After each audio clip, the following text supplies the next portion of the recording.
Assalamualaikum warahmatullahi wabarakatuh sa lahat ng aking mga kapatid sa pananampalatayang Islam at isang magandang gabi rin po sa lahat ng ating manonood, Muslim man o hindi.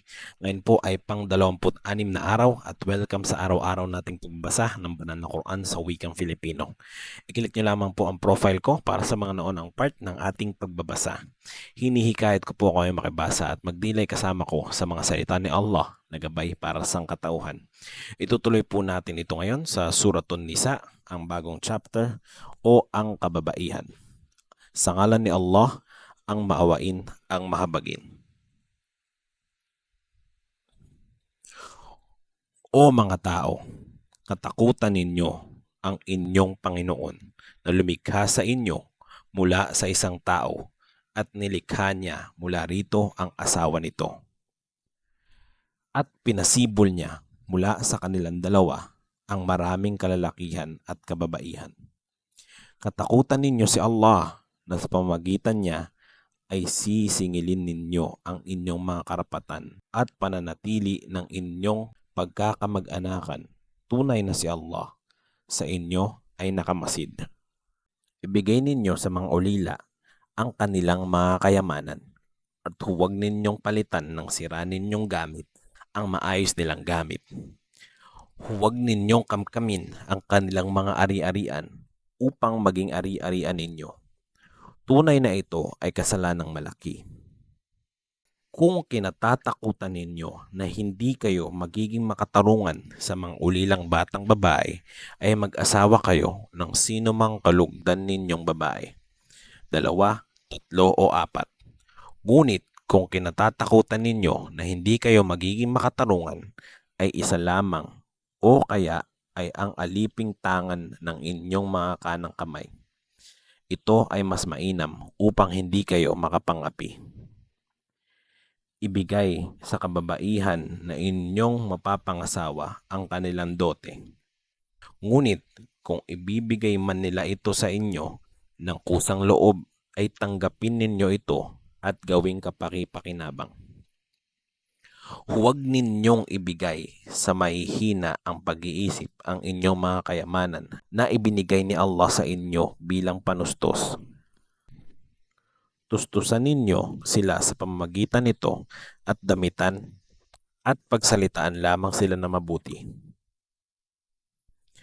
Subukin ninyo ang mga ulila sa kanilang kakayanan hanggang sa edad na maaari na silang mag-asawa. Kung makitaan ninyo sila ng matinong pag-iisip, ay ibigay ninyo sa kanila ang kanilang mga kayamanan. Huwag ninyo itong gastusin ng labis-labis dahil inaasahan ninyo na sila ay lalaki. Sino mang tagapag-ingat na mayaman ay hindi marapat na kumuha ng bayad mula sa mga ulila. Sino mang mahirap ay kunin niya kung ano lamang ang marapat. Kapag ibinigay ninyo sa kanila ang kanilang kayamanan, ay magkaroon kayo ng saksi. Sapat si Allah bilang tagapagtuos. Para sa kalalakihan, ang bahagi na iniwan ng dalawang magulang o malalapit na kamag-anak. Ang kababaihan ay mayroong bahagi sa iniwan ng dalawang magulang at malalapit na kamag-anak. Maliit man o ito o malaki ay obligadong bahagi.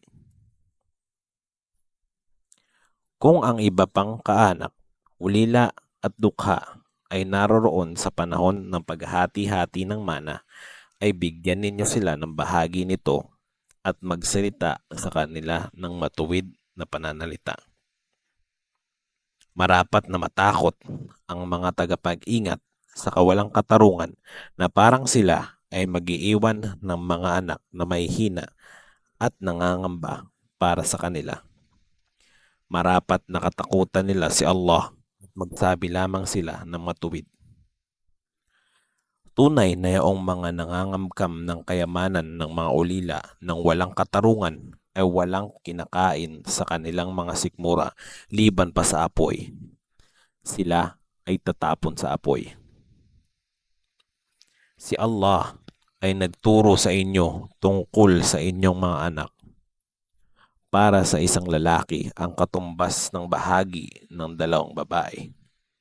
Kung mayroon lamang 2 anak na babae o mahigit pa, ay para sa kanila ang 2/3 bahagi ng pamana. Kung may isang anak na babae lamang, ay para sa kanya ang kalahati.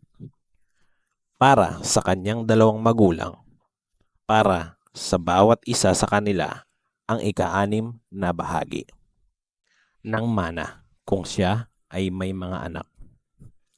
Ngunit kung wala siyang mga anak at ang mga magulang lamang ang magmamana sa kanya, ay para sa kanyang ina ang 3 bahagi nito. Kung siya ay may mga kapatid, ay para sa kanyang ina ang ika-6 na bahagi ng mana, matapos mabayaran ang kanyang mga bilin o utang. Ang inyong mga magulang at mga anak, hindi ninyo nalalaman kung sino sa kanila ang pinakamalapit sa inyo sa pakinapang. Ang mga bahagi na ito sa mana ay inobliga ni Allah. Tunay ni si Allah ay nakaalam at maalam. Para sa inyo ang kalahati ng iiwan ng inyong mga asawang babae kung wala silang anak. Ngunit kung sila ay may anak, ay para sa inyo ang ika-4 na bahagi ng iniwan nila, matapos na maibawas dito ang anumang bilin o utang. Para naman sa mga asawang babae, ang ika-4 na bahagi ng iniwan ninyo kung wala kayong anak na maiiwan. Kung may maiiwan kayong anak, ay para sa asawang babae ang ika-8 bahagi ng iiwan ninyo, matapos na maibawas dito ang mga bilin ninyo o utang. Kung ang isang lalaki o babae ay hindi mag-iiwan ng tagapagmanang anak o magulang, ngunit sila ay may kapatid na lalaki o babae, ay para sa bawat isa ang ika-6 na bahagi. Kung sila ay may mahigit pa sa 2 kapatid, ay maghahati sila sa 3 bahagi, matapos maibawas ang anumang bilin o utang, at wala itong idudulot na pinsala. Ito ang batas ni Allah. Si Allah ang nakaalam at pinakamaunawain. Ito ang mga hangganan ni Allah. Sino mang sumunod kay Allah at sa kanyang sugo, ay ipapasok niya sa paraiso na dumadaloy sa ilalim nito ang mga ilog at mananatili sila rito habang panahon. Ito ang tagumpay na dakila.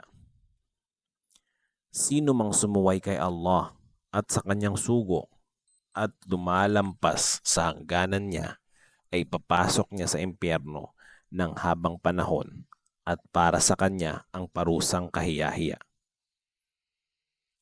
Sino mang kababaihan ninyo ang makiapid, ay marapat na sumaksi laban sa kanila ang 4 na saksi mula sa inyo.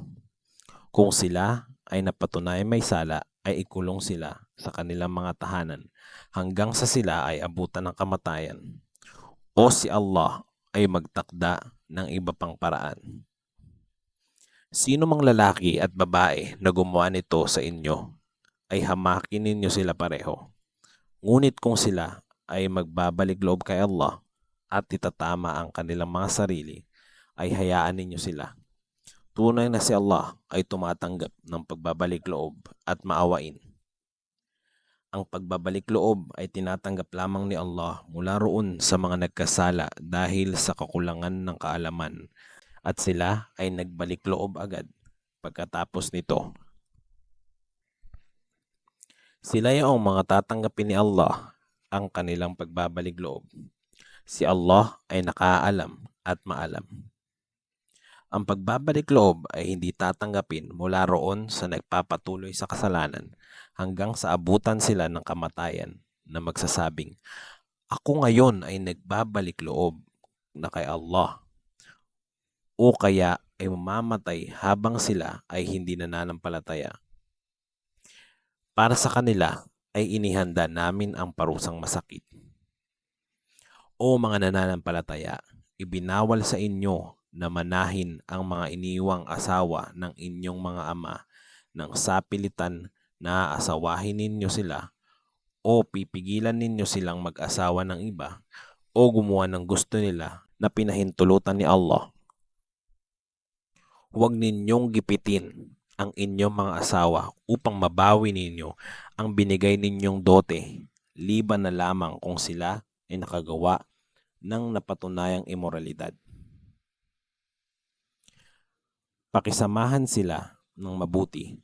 Kung kamumuhian ninyo sila, ay maaaring kinamumuhian ninyo ang isang bagay na si Allah ay naglagay din dito ng maraming kabutihan.